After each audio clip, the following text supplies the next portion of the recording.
Your teen gets easily overwhelmed or freezes when faced with a decision or problem, this episode is for you. Today, we're joined by Dr. Juliana Negreiros and Dr. Katherine Martinez, psychologists and co-authors of the books, Your Anxious Mind, A Teen's Guide to Anxiety and Panic, and Getting Uncomfortable with Uncertainty for Teens. We're going to discuss how we can help our teens learn to manage their anxiety and stress through coping, problem solving, and focusing on where they want to go. Welcome, Juliana and Katherine. Thank you for joining us today. Thank you. We are excited. It's our pleasure. This morning. Yeah, so let's just start with the backstory. How did you guys decide to join forces and write books to help teens with their anxiety and overwhelm and all those big emotions? That's an excellent question. And I have to say that we were approached by the book publisher to publish this book. And it was pre-pandemic. And the hot topic was uncertainty. And Katherine and I have been working with teenagers for a long time, and we truly enjoy giving them tips. And we thought that it would be really important to create a self-book with our best strategies so they could have a guide on how to do that by themselves. So once we started writing the proposal for the book, that was March 2020. And that's when the pandemic hit. So that was a little bit of like a really need for this book to come out because everything was very uncertain at that time, to the point that we didn't even know if we would be returning to schools ever. And so it was very interesting trying to think about the future when the future was so uncertain. So the book came at a good time. And we are pretty pleased with some of the tips that we were able to articulate to teens and also to parents and educators and therapists.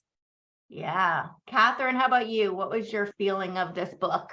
Yeah, well, yes. So that was a great summary. It was just so ironic, right? That here we are, March 2020, meeting with the publisher to discuss a proposal. And she was asking us some reasonable questions like, will those examples really hit teens? And we're like, well, we have no clue because we don't know where we're going. Will we be back in schools? Will these be the sorts of things teens continue to deal with? So we lived what we wrote, really. But it's turned out, as we all know, in these after times, it's, turned out to be a new normal, but teens still grapple with many of the same things. Social media has really sort of changed the landscape, but the items on the landscape are still the items, even though the landscape looks a little different.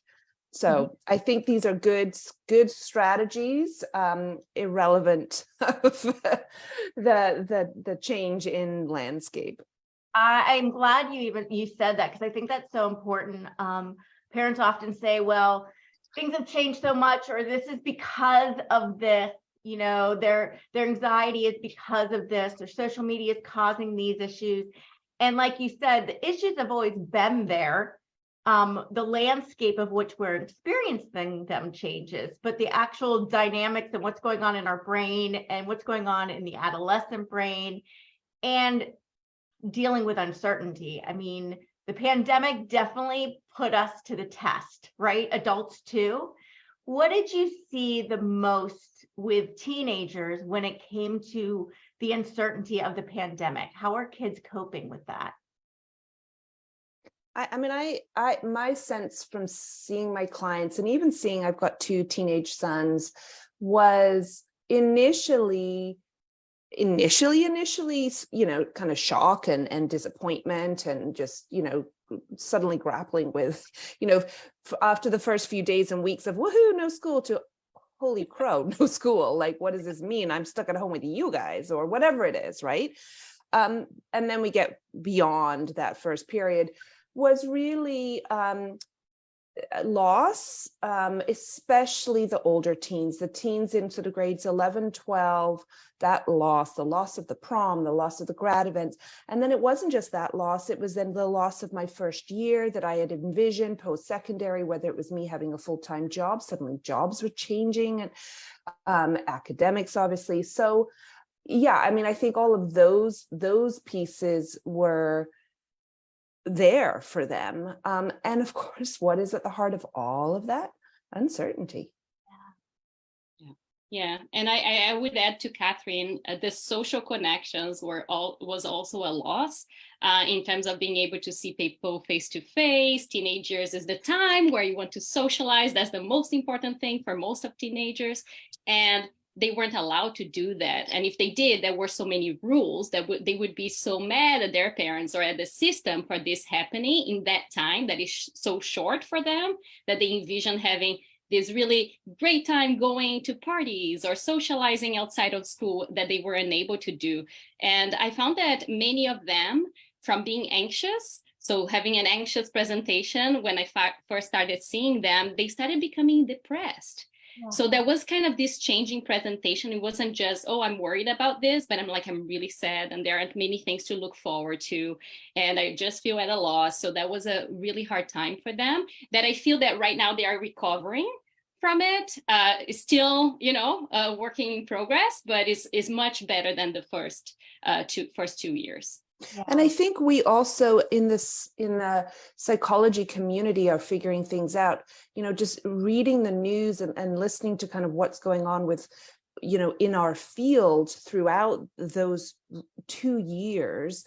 We bounced around. Teens are really resilient, they're going to pull through, to, oh my gosh, we've got a massive mental health epidemic on our hands with teens, that they're depressed and they're anxious and I kept reading. I'm like, well, which one is it? Like, are they resilient? And I'm looking in my own practice and I'm like, well, that doesn't quite match up.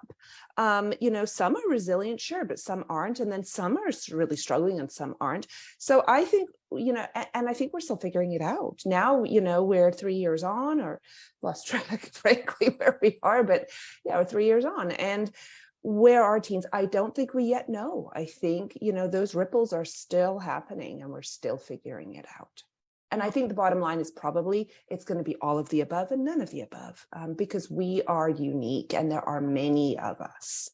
I love that. And it's so important because there are kids that are just really struggling. And I think a lot of people thought once everything gets back to normal, everything will get back to normal. And we're realizing that everything didn't just flip back and kids are okay.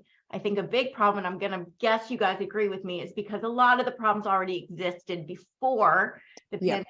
This just really brought it to light for bad and for good, because now I think there's so much more awareness that we can give kids the help that they've been desperately needing for years and years and years, right? So how do parents help their kids that are really struggling with this sense of uncertainty? And we see this through tests, we see this socially, we see this with school, we see this just in general about life. How do we help them through those moments of just panic? Yeah, that's an excellent question. And I think it goes back to our caveman era when we hated uncertainty, because if things were uncertain, the chances of being alive and not eaten by an animal were very low. So we never really liked uncertainty because of this need for us to survive. However, nowadays, the uncertainty we face is not necessarily that we're going to be eaten by animals, but rather that things don't go the way we expect, and is more of a psychological uncertainty for many cases, of course. There are different situations and life circumstances, but we don't really like uncertainty. And I think some of the things that we talk about in the book is to normalize that nobody really likes uncertainty to start off. And there is an evolutionary reason for it. But also in teenage years, this is one of the most uncertain times in a lifespan. If you ask any adult, most of our lives are somewhat stable and certain. But if you ask a teenager, things can change from week to week. They can get new teachers, new classes, new friends, new relationships. They can join new programs. They can do so many new things, and things change like that. And I think that's really important for parents to acknowledge that this is a tough time. And when this is coming up and they notice that perhaps it's the uncertainty that is guiding the fear or the reaction, that sometimes it doesn't even look like it comes from an anxiety place, but rather like a tantrum or like a fight, to take a step back and say, hey, this is really, really hard for you. And I get it. So I think the first step would be to be aware and then to validate what they've been going through. I'll let Katherine also talk about her perspective on this, and then I can continue. Yeah, and Juliana and I, obviously having co-authored and doing a lot of the same work, think very much alike. So absolutely everything she just said. To then add on would be that this is what Juliana just references. We're not good at that as parents. And this is the irony. We're excellent problem solvers. Our infants come into this world and we are like rapid fire problem solvers. Dirty diaper, hungry, needing soothing. It's one of the above. Solve, solve, solve, and do it fast. And then as our kids grow, we gather steam with that. Well, what's the tantrum about? Let's quickly interpret it and solve the problem. Then we get to the teenage years and it changes, and solving the problems aren't necessarily what our teens want anymore. They often want to be heard. And that's exactly what Juliana's talking about, is listening to them, acknowledging the hurt, the frustration, the challenge, and normalizing that this is not unusual. There's nothing wrong with you or the situation. But once we've done that, it's actually not to jump in and solve the problem, but to let our teens sit with it, to sit with some of that discomfort and to grow that muscle. Because as we all know, there's plenty of uncertainty throughout adulthood. That's not going to change. So rescuing our kids from the discomfort that comes with uncertainty is actually not to their advantage. What is to their advantage is to be a partner with them and help them tolerate that discomfort and stand side by side with them. We don't have to abandon them to the discomfort and, literally leave the other room into the other room, or tell them, we'll get back to them in a couple of weeks. We can walk it with them. But what we do need to do is let them experience it. I think what's really difficult for parents is that discomfort is extremely discomforting for parents. And so us seeing our kids in discomfort just goes against every maternal and paternal instinct that we have, right? And then we are not comfortable sitting in our own discomfort either.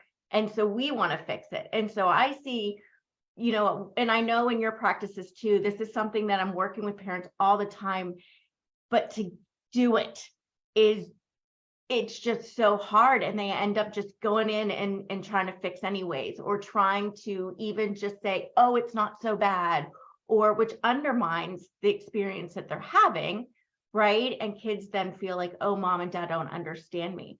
So how do you help parents be okay seeing their kids not okay? I think there's evidence. We've got research to back this as a tried and true strategy. So that's often where we go to, is what does the science tell us? So that's an easy one in the beginning, is just to let them know, look, we're not guinea pigging on your kids. Like, there's actually a trail out there that lets us know that largely this is effective. I think having supports is another good one, whether that's in the appointment with us, or with a partner or extended family, or a small group of friends that you can talk about this. And then the real test is after the event, whether it's a small event or a big event where you're trying it out with your kiddo, is to check in later on. How did that feel for you? How did that go? What was that like? And then to revise it. One of the things we say to our adults, or our parent clients, is you can do this, but you also really have to make sure you've got a strong relationship. This does not work well if the relationship is weak. So making sure you are putting deposits into your relationship on a regular basis will sure up the ability for you in that moment to say to your child, I'm not going to do this for you. Whether that is calling the teacher and letting them know that you don't want to continue with the recreational activity, or another kid's parent, or whatever it might be. You need to have a strong relationship with your child in order for this to be effective. Yeah, and also to add to Katherine's, it's also important for parents to realize that the more we rescue our kids when they're in distress, the less they're going to learn that they can cope with it, right? So as a parent, as you're saying, mammals, we need to rescue our kids from the time that they are born, otherwise they won't survive. But when you're thinking about anxiety and you're thinking about uncertainty, rescuing and overprotecting them is actually not helping in the long run. In the moment, everybody feels better. Woof, you're not so stressed out. I'm not so stressed out. Let's keep going. But in the long run, what is the child, the teen is going to learn? I cannot handle this if I don't get so much extra support, right? So also understanding that this piece of having this instinct of always kind of rescuing them is important to take a step back and realize that actually it's a good thing for them to start experiencing things for themselves and becoming an independent individual. This is going to help them in the long run. Yeah. So, and just to piggyback on that, what Dr. Negreiros just said is that that's actually sometimes one of the small but important ingredients that parents need to hear, is that when we rescue our kids, we're actually saying to them, oh, sweetie, I don't think you're capable. Let me step in. Whereas when we hold back, we're saying to them, I really think you can handle this. And when parents hear that, there's a bit of an aha moment of, right, I didn't realize what my nonverbal communication was here. And when they know that, it gives them more impetus to be able to hold themselves back. Yeah, I think that's a really important point too, is making sure you understand that what you're trying to do comes from the right place, but it's not being received in the way you mean it. And so a lot of these kids do receive our help or advice or anything else, not as help or advice, but as criticism and judgment, right? And it also takes away their opportunity to learn. So now we are setting them up to not succeed moving forward, right? I want to ask you, Katherine, you said one thing that I wanted to jump into was, we need a strong relationship with our kids. And I'm guessing too, you guys see this, but I see parents who don't have that strong connection, but there's an emergency and they want to take care of that and fix that and change that without repairing the relationship first because there's no time. Can you speak to that for a second? Because that's a little conundrum that a lot of parents are facing. Yeah, so this is interesting because a passion of mine is social justice and anti-oppression work. And one of the things that I have, really been learning about and trying to apply in my own life are some of the cultural characteristics that come really from sort of European white culture. And one of those is urgency. And another of those is perfectionism. And so those two kind of collide in those moments. And there is this urgency to hurry up and fix it and to fix it well.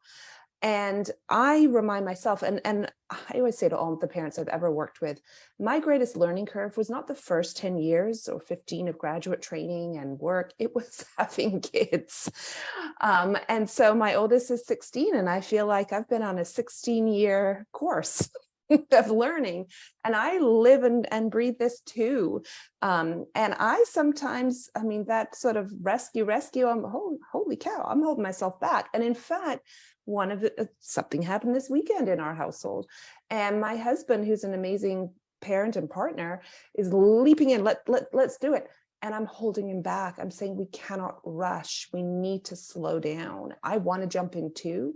So that urgency, often things are not nearly as critical as we make them out to be, and slowing down. It's true, slow and steady wins the race. So I don't know if I'm quite answering your question, Dr. Cam, but I would just say, be aware of the pressures that we have, the very subtle in our communities. And this is cross-culturally. This is not just for white European families. This is across the Western hemisphere or whatever. I think this is global. So reminding ourselves that being in a hurry actually is more likely to be harmful than slowing it down a little bit and making some thoughtful decisions. Yeah. And also to add, in terms of like kind of developing this connection or a stronger connection with those relationships that are not there yet, doing things together that your teen enjoys doing, and not for you, like, oh, let's go for a walk. They don't like going for a walk. That's not going to be a good moment for a connection, right? What do they enjoy doing? Can you join them, or can you learn a little bit more about it? Can you show some kind of interest? Can you bond? Can you praise them when you notice them doing something good that you appreciate? Can you be positive about it and catching them being good, rather than like criticizing them for not doing the things that you are expecting them to do, like clean their room or put the dishes away? Or so kind of switching this ratio of the negative comments and criticism to the positive ones. I find that the more you look at what you want to see, the more you're going to start seeing. So taking a step back as well, when you notice like they didn't do this. Let's say, hey, thanks so much for folding the laundry. Do you mind putting that in the drawer too? That really helps me. So those kind of things, I know that they sound really little, but just like feeling more positive about yourself as a teen is really important. And sometimes that's what is getting in the way of the relationship, because they feel like they are being criticized all the time. A lot. And going back to the research, in terms of secure attachment, looking at the attachment research, a secure attachment means meeting your kids' needs. And sometimes those needs are for us to butt out, to not be around. Going into a child's room, a teen's room, and saying, oh, I want to hang out with you because you're thinking I want to build this strong relationship. That could be received as really invasive. Mom, I don't want to hang out with you, no offense. So learning to be small drops in the bucket to build that strong relationship. So exactly what Dr. Negreiros just said in terms of making more positive comments. And, those small little things. I thought of you at the grocery store. I know you wanted X for, snacks. I picked it up. Sure, I can pick up so-and-so on the way home. Not a problem. You want that radio station on to a particular channel? You got it. You want to sit in silence and put your earbuds in. And I hate that. I always tell my kids, I'm not a chauffeur. It's not an Uber. But maybe they've had a really stressful day and it's a 5-minute ride. And you know what? I can suck it up. I can be a chauffeur for 5 minutes. So finding small ways to build the big, strong relationship rather than one big thing actually promotes a secure relationship, secure and strong attachment. I love that, Dr. Martinez. And I think a lot of parents too struggle with the feeling like, oh my gosh, I'm doing too much and my kids don't appreciate it and they're becoming entitled. And so now I'm withholding because I don't want them to be entitled, versus how do we show them that love and appreciation, not because we need the thanks back, but because we want to make them feel secure. How do you draw that line? Parents struggle with that, I think. That's a very tough question. I don't know if there is an answer with this specific question, but you're right. A kind of how to draw the line, what to give versus not give, and I think that the bottom line is to be firm in certain things that for you are important, certain values as a family that you have, at the same time being flexible and warm to a certain extent, and compromise. I guess that it comes to, all right, you really want extra time on your phone today, and I see that, you're being really stressed out, kind of negotiating a little bit more rather than saying, nope, this is it, and there is no way out, because then teens start kind of not wanting to hang out with you anymore. If you're just so firm in your boundaries, you don't see their perspectives and all. So it's really important to try to remember, when you were a teenager, what was that like? What were you going through? Maybe you didn't have phones back then, but there were, the real phones that you were like hanging there for like 3 hours with your friends while your parents say, hey, hang up. Yeah, I need the phone. Right? And I think once you put yourself in their shoes a little bit, you may create more of an understanding and somewhat flexibility to relate and to understand and to get and perhaps to compromise in a way that feels good for you, but also feels good for them. And what we're really talking about here is communication, right? To have open communication, to be collaborative, and to be flexible. Dr. Kim, I'm sure you share some of the same celebrity crushes, as it were, in our research, or researcher crushes, mental or psychological, of course. One of those people that we really deeply respect and revere is Whole Brain Child, Dan Siegel. Amazing book. He's written lots of other books, but one of the things he said, and I remember this was earlier in my career, is we can backtrack. We often as parents believe that once we've set a precedent or said something, that we have to stick to it. And he said, who says? Like, says who, right? Who said that?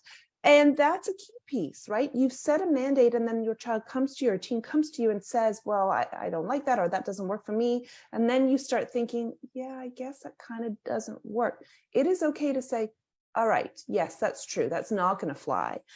And one of the great ways we can get ourselves out of that is to say to our teen, what do you think? What would be the way out of this, or not way out, but what would be a potential solution to the situation we're talking about here, and then negotiate. So communication, collaboration. And when we're talking about anxiety, the arch nemesis of anxiety is flexibility. Anxiety is as rigid as it gets. So I often say to parents, model flexibility, because your child, if they're anxious, is struggling with that. So show them how to be flexible through your interactions with them. Yeah. I see it with anxiety too, the fear of failure. A lot of kids, it's not just the, unknowing, but it's fearing that you're not going to be able to deal with whatever comes your way, right? So the uncertainty is one thing, but they're really uncertain that they're going to be able to do it. And that's right. where they're really anxious. So how do we, before we go, like, what are some tips that you can give parents to help them believe in themselves? Because just saying believe in yourself and you can do it certainly doesn't work, does it? So how do we help our kids feel more certain about their own ability? Yeah, and that's actually, I think, my favorite piece of the entire framework that we use, which is based on cognitive behavior therapy and acceptance and commitment therapy, or ACT, which is to take risks and see what happens. Because the only way your brain is going to learn that you can do it is by doing it. And sometimes the goal is too high, too anxiety provoking. So you really have to backtrack and do it gradually. So little successes, say, hey, I know that, you're kind of afraid of doing this presentation. How about we practice just with our family, then you can invite other friends. And then the team starts building this confidence that they can do it, even though it feels uncomfortable. So making sure that you understand that the goal here is not to feel uncomfortable and be like, oh, I love presenting. That's not the point. The point is for your brain to learn that, that was uncomfortable and I handle it. And I achieve, because this is something that is important to me, something that matters to me. And so this is part of what we call taking risks, or smart risks in our book as well, where parents are encouraging their child, their teen, to face their fears and uncertainties little by little. And a really good phrase that I find that it comes from the SPACE program, which is this evidence-based program for parents of kids who are anxious, is to say, I know this is hard for you, so you validate how they are feeling, and I know you can do it. Yes. Right? So just that, saying, hey, I know it's hard, and let's do it and see what happens, would be one of the first steps for parents. And coupled with that is in a direction towards passions. So for a greater reason, I'm not just doing it because mom said, I'm doing it because it gets me closer to my own passion, which is signing up for that class or hanging out with my friends on the weekend. And our book, Getting Comfortable with Uncertainty for Teens, really is for teens, but it's also for parents. It's a great book for parents to pick up, grab the lingo, and then apply it with their teens. And so in this case, it may be, first of all, asking your teen, what's important to you? What are your passions? What matters? And then when you know and they know, then go exactly what Dr. Negreiros just said, which is to get brave, to face those fears in small increments. I love that. That is a great place to stop. So how do they find you guys? If they want to find your book or find you, where do they do that? So to find us, we can provide you with our websites. We have our private practices here in the Lower Mainland of British Columbia, Canada. And for the book, you can also go on Amazon or any other bookstore near your house, and it's available. And published by New Harbinger, so you can get it off the New Harbinger website. Yeah, so it looks like this. It's a little yellow book. Yellow book with purple writing, and a young female teen poking her head up at the bottom, looking a little uncertain. Certain, right? So what is, for each of you, can you give us one main takeaway that you want parents to have from our talk today? I would say mine, and this is my own personal one in my household with my teenage sons, is it is okay to be uncomfortable. In fact, it's more than okay. That is going to be the gold that makes you the parent you always wanted to be, is learning how to tolerate your own discomfort and promoting and celebrating it in your teenage children. Love that. Yeah. And Sorry, I stole it, Yeah. Juliana. in addition to that, I would encourage parents to also take a step back when they are feeling uncomfortable and kind of watching what's going on for them. Is this their parent instinct coming in, trying to problem solve? Is that something else that is reminding or triggering them based on their own experience? And how can they take a step back and not intervene right away, but rather validate and ask for their opinion? Hey, this is hard. I'm here for you. Do you want to talk about some solutions? And if they say no, that's fine. Yeah. You were there. That's what you want to say. I'm here for you, but I don't need to problem solve, but I'm here if you would like some extra help. So just asking their permission and saying that you are available whenever needed. I think that's a equal message. But it is about letting them be uncomfortable and dealing with your own discomfort by not fixing stuff and letting them stay uncomfortable, which is going to be hard for everyone. But that's really, really great advice. Thank you guys very much for jumping on with me today. I really, really appreciate it. It's a pleasure. Thanks. Yeah, thanks for having us. And thank you, parents, for taking time out of your busy day to spend with us. I really appreciate you too. If you want to learn more about how to help your teens thrive, you can grab my top 10 secrets for raising teens at askdrcam.com/parenting-tips. Until next time, stay curious and remember, there's always more to the story than what you see.